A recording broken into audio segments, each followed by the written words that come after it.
Ladies and gentlemen, brothers and sisters, there is a profound principle that governs relationships, one that many ignore but few who understand it ever regret. Value is most clearly seen in absence, not in presence. You see, anything that becomes too common often loses its perceived worth. That is not because it lacks value, but because the human heart, untrained, struggles to honor what it always has access to. Sometimes for a man to know that you are the one, you must first become absent, not out of anger but out of wisdom. In the beginning, God placed Adam in the garden alone. He did not immediately give him Eve. Why? Because a man must first discover his purpose before he can appreciate his partner. If a man does not know who he is, he will never truly know who you are to him. It is only when a man stands in the fullness of his identity that he can recognize the one who is meant to walk beside him. Let me take it further. When Eve was created, God put Adam to sleep. Eve was not formed while Adam watched. She was shaped in the absence of his awareness. Sometimes your becoming must take place out of sight, in the hidden place, so that when he awakens, when he matures, he does not find a girl waiting but a woman formed. Hear me clearly, I am not telling you to play games to disappear as a strategy to manipulate. No, I am telling you to honor yourself enough to give space where space is needed, because it is in space that sight returns. In absence, a man can evaluate, was I drawn to her beauty or to her spirit? Was I interested in company or in covenant? A man who is constantly around you but never pursues you does not lack opportunity. He lacks revelation. And revelation often comes when the noise is gone, and the presence he took for granted is removed. What is consistently available is often taken for granted. This is not merely a cliché, it is a principle of human nature. We are wired through repetition and comfort to grow familiar with what is always near, and the danger of familiarity is not in closeness, it is in complacency. When something or someone becomes a part of our daily environment without interruption, our minds begin to relegate that presence to the background, much like furniture in a room. We know it's there, but we stop observing it. We stop appreciating it. We assume its permanence without consciously valuing it. In relationships, this principle operates powerfully, especially in how men perceive women. A woman who is always available, always present, always reachable, can unintentionally teach a man to delay recognition. Not because she lacks value, but because her value is not being contrasted with the weight of her absence.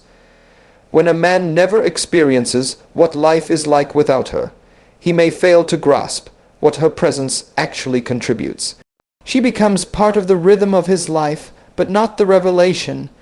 He enjoys the music, but he doesn't yet know what it sounds like when the music stops. This is why absence is not a punishment, it is a clarifier. It removes the noise, the routine, the automatic responses, and forces the heart to reflect. A man in the absence of a woman he took for granted begins to evaluate not just her physical presence, but her emotional and spiritual impact. He starts to feel the void, not just of her words but of her wisdom, not just her face but her essence. He begins to search himself. Why do I feel this loss so deeply? Was I merely enjoying company, or was I engaging with purpose? Absence forces the recognition of contribution. The meal she prepared, the encouragement she gave, the insight she shared, the prayers she whispered, all of these things were unnoticed while they were present, but in absence they echo. The echo is often louder than the original voice because it rebounds in a hollow place. When presence is taken for granted, absence becomes the great revealer. God has wired us to respond to value with attention. But attention must sometimes be redirected. If you are always seen, always speaking, always giving, always pouring, your value can become diluted in the mind of someone who hasn't yet learned how to measure it. But when you step back, not in bitterness but in discernment, you allow space for value to be recalibrated. You offer the opportunity for what was overlooked to now be looked for. This principle is not about withholding love or playing games. It is about respecting the process of revelation. Some men do not see clearly while the light is always on. They need a moment of darkness to recognize who has been illuminating their world. They need silence to understand who has been speaking wisdom into their confusion. They need your absence to know that your presence was not common. It was covering. Your absence becomes the backdrop against which your true worth is painted, not because you needed to prove it, but because he needed to perceive it. When a man begins to miss you not out of habit, but out of understanding, you will know that absence has done its holy work. You did not disappear to teach him a lesson. You stepped aside so he could learn one on his own. And that lesson will mark the difference between someone who liked your nearness and someone who values your nature. A man must understand his own purpose and identity before he can truly recognize the value of a partner. This is not just a social insight. It is a spiritual principle. A man who does not know who he is cannot rightly know who someone else is to him. If he is lost in his own mind, unclear about his own mission, uncertain about his own direction, then even the presence of the right woman will confuse rather than clarify. She could be everything he needs, but if he doesn't yet know what he himself is called to build, he will not know where or how she fits. Her value will not be diminished, but it will be misinterpreted. Purpose is the foundation of perception. When a man has not discovered his purpose, he is vulnerable to being swayed by pleasure, appearance, convenience, and temporary emotions. He will define relationships by how they make him feel in the moment rather than how they align with his long-term assignment. That is why many women find themselves investing deeply into men who seem promising, only to discover that there is no internal compass guiding the man. No matter how loyal, supportive, or loving the woman may be, if the man is disconnected from his identity, he will not have the spiritual eyes to truly see her. He may enjoy her, but he will not discern her. In the biblical narrative, when God created Adam, he gave him purpose before he gave him a partner. God placed him in a garden, assigned him to work it and protect it, and gave him commands to follow. Only after Adam was operating in his assignment did God say, "It is not good for the man to be alone." God did not say Adam was lonely. He said it was not good for him to be alone. There is a difference. Loneliness is a feeling. Aloneness is a condition, and even then, God didn't bring Eve immediately to Adam. He brought animals first, giving Adam the task of naming them, exercising his leadership and observation, sharpening his discernment. It was only after Adam had gone through this process that God gave him Eve, the one who was suitable, compatible, and necessary to the fulfillment of his mission. This order matters, because without purpose, a man can turn a queen into a distraction. He may even mistake a good woman for the wrong woman, not because of her qualities, but because of his confusion. When a man is unsure of his direction, he will delay decisions, avoid commitment, and entertain options he knows don't align with truth. He may recognize beauty, talent, and virtue, but he won't know what to do with it.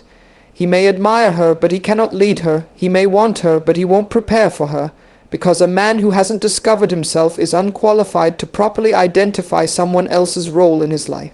When a man begins to understand who he is, his calling, his principles, his vision, his ability to see others through a lens of purpose sharpens. He becomes intentional. He doesn't just ask, "Do I like her?" He asks, "Does she align with the journey I'm on?" This doesn't diminish romance or emotion.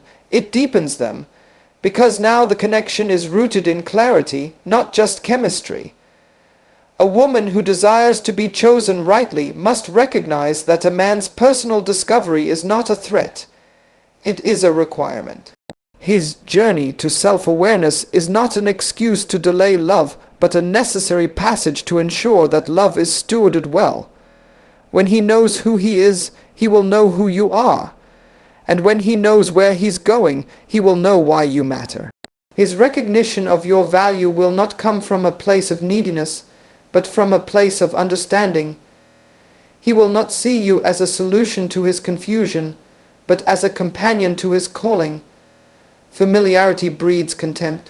It is not a matter of intentional disrespect, but rather a slow erosion of appreciation that often begins with overexposure.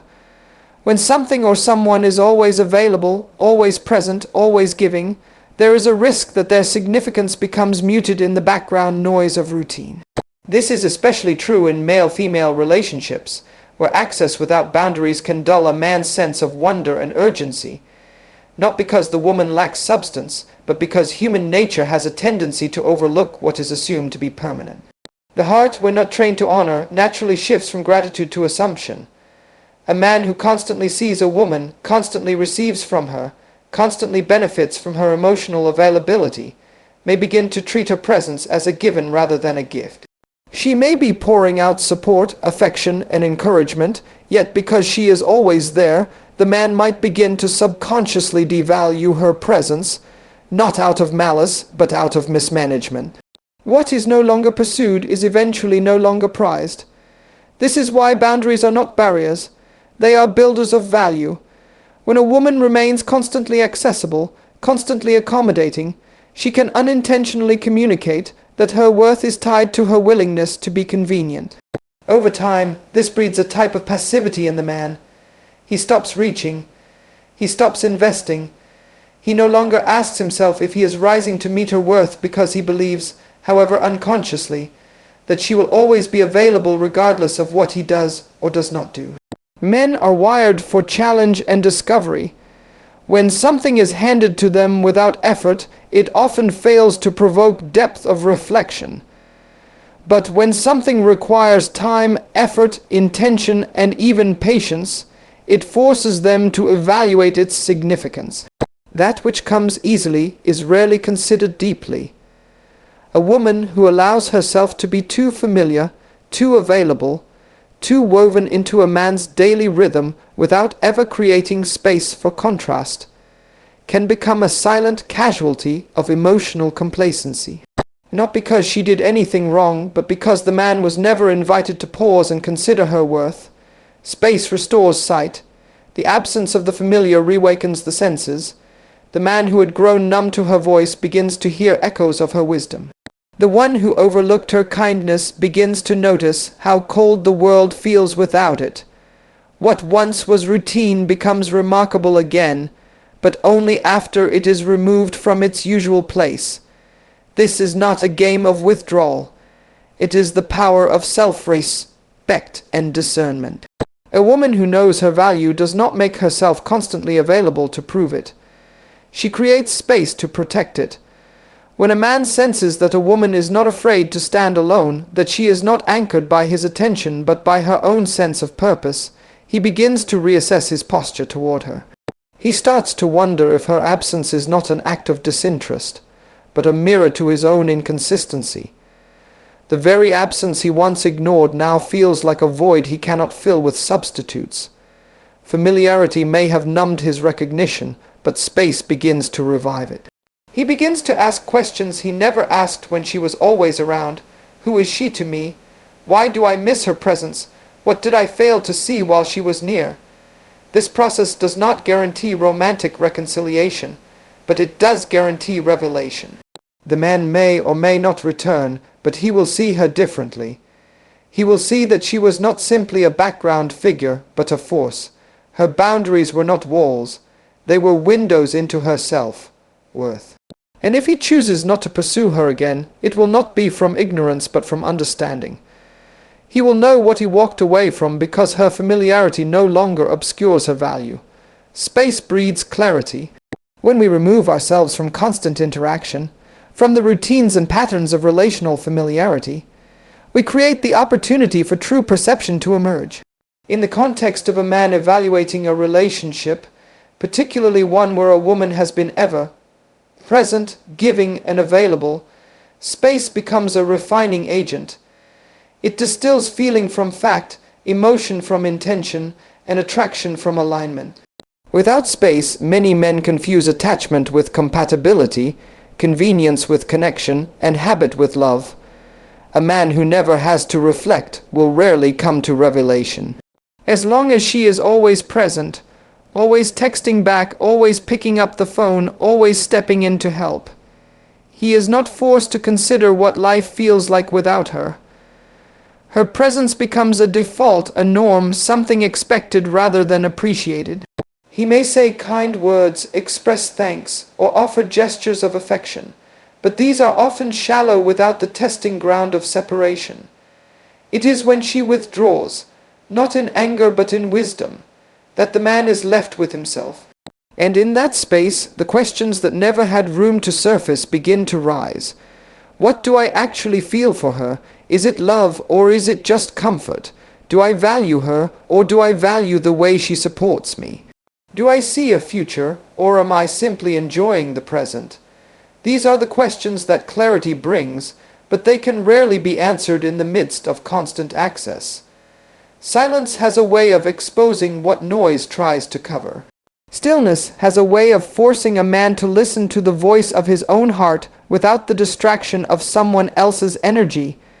When a woman creates space, she is not only giving the man a gift, she is giving herself a mirror. Because in his response to the space, she sees a reflection of his maturity, his clarity, and his intention. Does he pursue her? Does he initiate meaningful conversation? Does he reflect on what she brings to his life? Or does he simply move on, filling the space with someone else, something else, never pausing long enough to realize what he's lost? His behavior during the space reveals more than words spoken in the comfort of proximity ever could. There is a danger in too much proximity too early. Without space, there is no hunger. Without distance, there is no longing. When everything is immediate, the process of discovery is short, circuited. A man may think he knows her, but he has not yet missed her. He may think he values her, but he has not yet felt the ache of her absence. Until he has had to live without her presence, her voice, her insight, and her spirit, his feelings remain untested. Love that has not been tested by distance is often just attraction dressed in emotion. Clarity is not birthed in chaos. It is formed in silence, in space, in the absence of noise and routine. It is in that absence that a man can discern the difference between someone he enjoys and someone he needs to build with. Space causes him to revisit conversations he took for granted, gestures he overlooked, prayers he didn't recognize, and support he assumed would always be there. Suddenly, the things that were once background become focal. He begins to see that what he dismissed as small was actually sacred.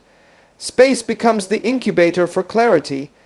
It allows a man to step outside of the momentum of emotional routine and ask, am I aligned with her purpose? Do I see her as a partner in destiny or a partner in distraction? Would I fight to have her in my life, or would I settle for memories and move on? These questions have answers, but the answers don't surface in the crowd of constant presence. They rise up in the quiet, in the distance, in the absence where true value can finally be seen without distortion or distraction. God often uses absence as a tool of revelation. Throughout Scripture, the most significant awakenings of value and purpose occurred not in the presence of comfort, but in the absence of familiarity. This is not accidental. It is a divine pattern that speaks to the human tendency to overlook what is always accessible.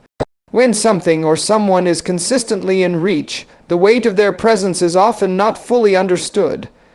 But when God allows a separation, a season of silence, or a moment of distance, it is not to punish. It is to reveal. It is in absence that the eyes of the heart are opened to what was previously taken for granted. Adam was placed in the garden alone before Eve was ever formed. God gave him space. That space was not a sign of deficiency, it was preparation. Adam had to learn to function, to work, to govern, to listen, and to obey before he was introduced to partnership. And when Eve was finally brought to him, she was not a product of constant companionship. She was the result of divine absence. God caused a deep sleep to fall upon Adam. During that unconscious state, God formed the one who would be his helper, his counterpart, his reflection. She was made out of sight, in a space Adam could not access. When he awoke, what he saw was not familiar. It was a revelation, bone of his bone, flesh of his flesh. He did not grow to appreciate her. He recognized her instantly because absence had sharpened his perception. Joseph, sold by his brothers into slavery, lived for years outside the context of family. His absence from home, though painful, was the very process God used to elevate him into leadership. When the time came and his brothers stood before him, they did not recognize him. But he recognized them. His time away had changed him. Their time without him had convicted them. What they once dismissed, they now feared losing. The absence of Joseph in their lives brought about the clarity they never had while he was with them. They saw him as a dreamer, an annoyance, someone easy to get rid of. But once he was gone and the consequences of that decision unfolded, their eyes opened. His value became undeniable. David, though anointed, was not immediately crowned king. He spent time in caves, isolated, hunted. It was in those hidden places, away from applause and affirmation, that God shaped him. And it was in Saul's absence that the people began to cry out for new leadership. When what they had once trusted began to fail them, they remembered the one who was once overlooked. Absence gave birth to realization. Even Jesus withdrew. He often left the crowd, went into the wilderness, pulled away from the disciples. His absence was not neglect. It was alignment with divine timing, and after his death, it was in his absence that the disciples were tested. It was the absence that revealed what they truly believed. Doubt, fear, regret, all surfaced when he was no longer with them in the flesh. But it was also in that absence that clarity and conviction were born. Their understanding of who he truly was crystallized when they could no longer touch him. This divine principle plays out in everyday relationships as well. A man who is constantly surrounded by a woman's presence may never truly know her value. But when she steps back, when she enters a season of intentional absence, the man is faced with the question, what did her presence really mean to me? The absence is not the end, it is the tool that brings truth into focus. It allows him to evaluate her not by routine but by revelation, to see her not as a constant but as a calling. Because sometimes God removes what we overlook so that we might finally see. There is a difference between being chosen and being convenient. Many women find themselves in situations where their presence is tolerated but not treasured, where their support is utilized but not honored. This is not always the result of malice. Often it is the outcome of premature availability. When a woman makes herself too accessible before a man has fully decided who she is to him, she runs the risk of being included without intention. He may entertain her, rely on her, even speak of a future with her. But without clarity and conviction, these words are unstable. The foundation is shaky because the decision was never made in the context of absence. A man must be given time and space to choose, not out of pressure, not out of obligation, but out of revelation. When a woman steps back, when she removes herself from the equation, not out of bitterness, but out of wisdom, she creates an environment in which a man can evaluate, reflect, and decide. Not react, but decide. There is a difference between reacting to absence and responding to revelation. Some men will react because they miss the comfort, but others will respond because they've recognized the calling. That response is only possible when space has exposed what was previously hidden under the weight of routine. Love that is not born out of choice is often bound by circumstance. A man who feels pressured to pursue, or who drifts into a relationship out of emotional dependence, is not the same as a man who sees a woman clearly and says, "This is who I choose." Choice carries the weight of commitment.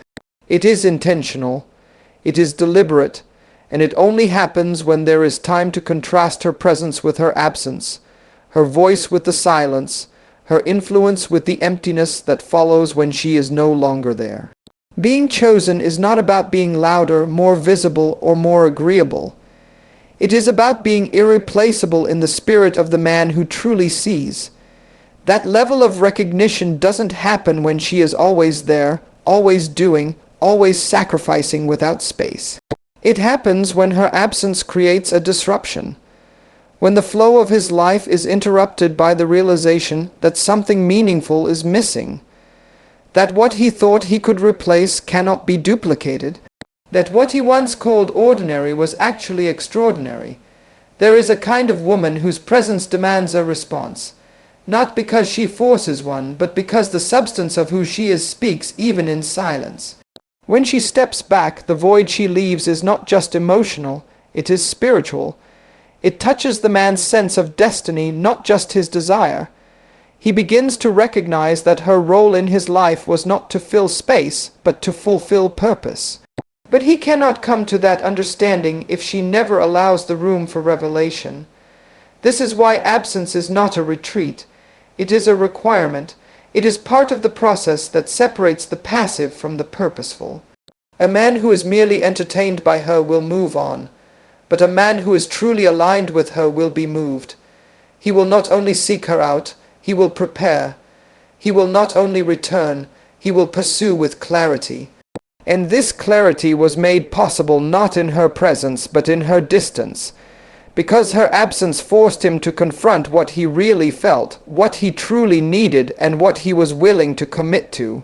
When a woman understands that being chosen rightly requires her to be still, to be silent, to be distant for a season, she begins to operate from a place of power, not panic. She no longer chases clarity through closeness. She creates clarity through space, and when the man sees her again, not just with his eyes, but with his understanding, he will know she is not an option, she is the answer in the journey of love.